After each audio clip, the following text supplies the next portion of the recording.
Welcome to another side quest episode of Talk This! It's dangerous to podcast alone. I'm your opening host, Madelyn, and once again, we'll be trying out this head-to-head battle style of side quest this week, where Emma and I take each other on in one-on-one debate of an issue about the video game world. This week, we're going to be debating video game movies. Can they be successful, or are they doomed to fail? Emma will be arguing for the movies, and I will be arguing against them. Now, if you tuned into last week's podcast where we discussed downloadable content, you'll see that Emma decided that she won. Well, I'm going to do my best this week to even the score. So without further ado, let's jump into this debate. Video game movies, yay or nay? I'll be the first to say that there haven't been many good video game movies, if any.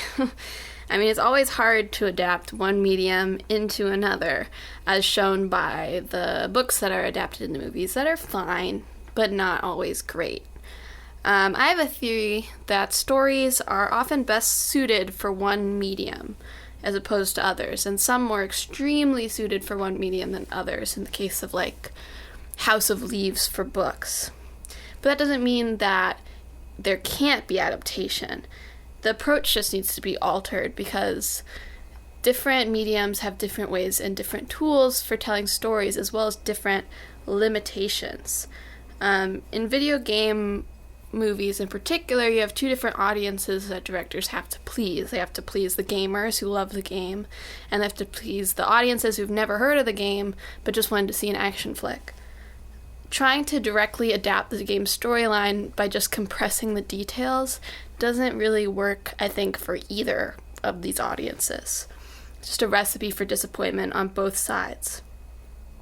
I think that writers and directors, when approaching a video game movie, instead need to look at the world and think about what types of stories in that world would work as a movie, because that's not always the actual storyline portrayed in the game. I think that, like, for example, the two more high-profile movies that are coming up are the Uncharted prequel and the Tomb Raider direct adaptation. I think the Uncharted prequel has more opportunity to work because I'm sure the Tomb Raider movie would probably be better than most because it's a very cinematic game and they've got Alicia Vikander or whatever. But the Uncharted prequel, because it's trying to make something new, isn't setting itself up against something else as a disappointment as much. And so I think has more opportunity to grow into its own story.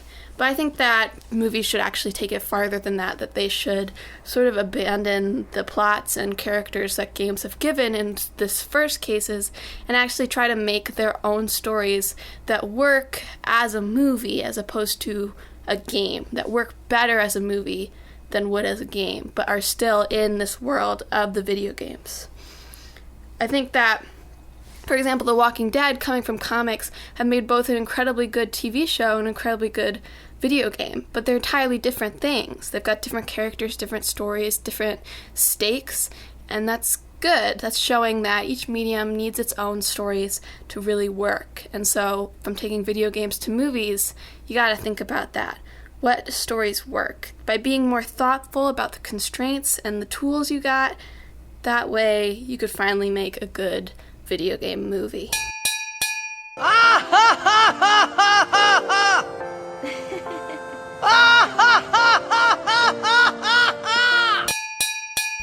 We should stop making video game movies, and here's why. Look, I could talk about how so very few of these movies are successful creatively or financially, but I want to gloss over that in favor of generally, existentially, why video game movies don't work. Look, I'm a big believer in artists being very deliberate about the medium that they choose to tell their stories, and not just defaulting to the one that they're most comfortable with. For example, when I'm not podcasting, I'm a theatrical artist, but if I have a story idea that isn't suited for the theater, just because I do theater doesn't mean it should end up there. Same thing with podcasts, right? If I have, I put all my weird ideas into podcasts, they wouldn't make sense. And so a good video game, the kind of video game that we'd want to see turned into a movie, is a video game for a reason. We made it a video game because, like, we wanted our players to have that kind of agency, or we wanted that kind of open world vibe, or any of the things that video games excel at uniquely as a medium. And movies just excel at different things. They excel at, like, extreme realism, but also, like, very fancy special effects, which, like, great, that's fine. Those are fine for video games. But when you make a video game into a movie, you lose that interactive element that was probably what made the game so special in the first place. And it's not the same work. So yeah, so like we could take Uncharted and make it into a movie, as they've been planning for like a, however long now, like practically since the first game came out. But would it be as fun as me getting to sort of steer Nathan Drake around? No, it's going to be a rip-off Indiana Jones. It's no fun when I have to watch it unfold. It's more fun when I get to jump in and take the agency for myself. And right now, or ever really, movies aren't able to do that. I really think actually the only video game movie adaptations worth seeing would be ones that, like, are of video games that were bad. Right? Of occasions where people had a story idea that's like, oh, like, yeah, I'm good at video games, like, this should be a video game. But no, actually what they should have been making was a movie. And, like, obviously that's never going to be made into a movie. We're only going to make a video game into a movie if it was successful, right? So it's not a model that's sustainable. It's like we want to make video game movies out of our good video games, but these video games by nature cannot be good movies because they're meant to be video games. And our video games that would be good movies will never be made into movies because they're bad and they didn't sell. So in conclusion, I just think that if something is a good video game, that's what it's meant to be. It doesn't need to switch mediums. It should just stay where it fits and where its story is best told.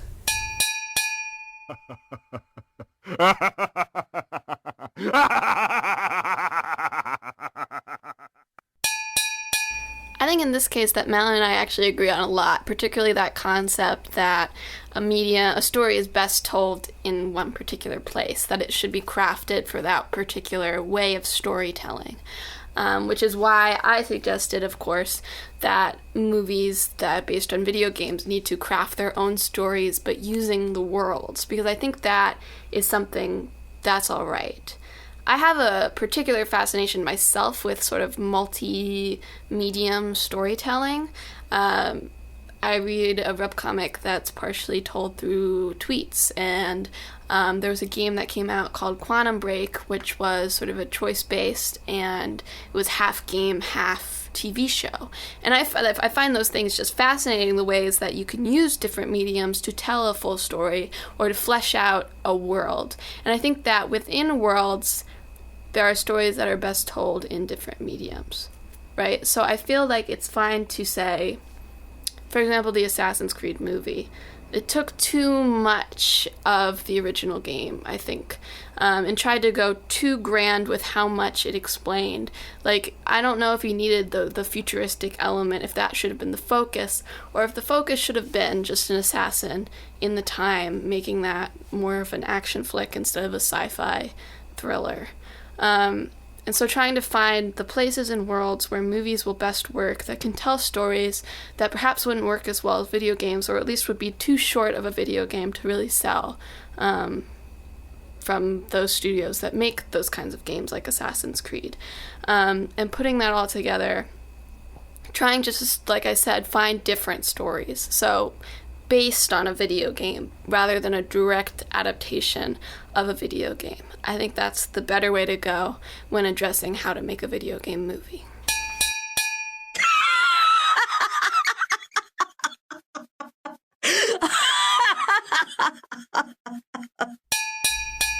So, of course, sisters think alike, right? We pretty much argued the exact same argument, except for different sides of the debate. Well, here's why it works for my argument that we shouldn't have video game movies, and doesn't work for Emma's. You see, Emma basically argued that, yeah, like, the media you choose matter, and the only way to make a good video game movie is if you don't adapt the movie directly at all from the video game. You make some kind of prequel or something else. Well, that's not what we're debating here, Emma. We're debating video game adaptations. So yeah, like, I agree, like, a prequel with an original story, of course, Like, that could work because it's an original movie. It's using characters, yeah, it's pulling characters from something else, but haven't we been pulling characters from something else since the beginning of storytelling? There are no original stories. So yeah, we're using names and likenesses from video games, except sometimes we're not even using the same characters or anything from the video game at all. So I don't feel like that actually gets at the heart of the argument that we're having here today. Now, I will say, I would love to be proven wrong. I would love for someone to figure out how to make a successful adaptation. There are plenty of video games that I would watch on the screen because I love the story element of games. But I think that that's something that, well, not in the minority anymore, that Emma's right when she says that it's pretty impossible to please both the gamers who are already familiar with the games and the action audiences who are not, right? Like, we don't want to see like a retread of our game without the action content. But we also don't want to see something that's just like purely like smashing like the game. Like, it doesn't make any sense.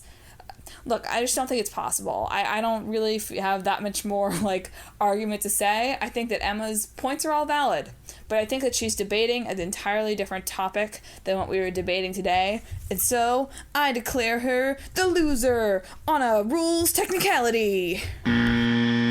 Hey guys, as always, thanks so much for listening to our podcast. We hope you've enjoyed this debate episode. It wasn't quite as fierce as the last one, I think, because I think that we have some similar opinions in this matter, but I hope it was still interesting and enjoyable. And let us know your thoughts, of course. Contact us at talkthispodcast.com. Check out our website, talkthispodcast.com, and all of our social media, Facebook, Twitter, and Instagram is all at talkthispodcast. We really want to hear more from you listeners. Let us know what you think of, these topics that we talk about. And next week, we'll have another full-length episode, so definitely look forward to that. And I promise that I'll actually have real hats that we can pull games from, as opposed to just using the weird website method that we've been using. And we just got a YouTube as well. It's Talk This Sisters. So make sure to subscribe to that. You can find the link on our Facebook or Twitter if you look. And we'll have some videos up there soon. I'm thinking next Wednesday. Look forward to it if you like Kingdom Hearts, or if you don't, or if you've never heard of it. I think it'll be interesting either way. But as always, thanks so much for listening. Please subscribe, tell your friends. We love you all, and we hope that you have a wonderful day.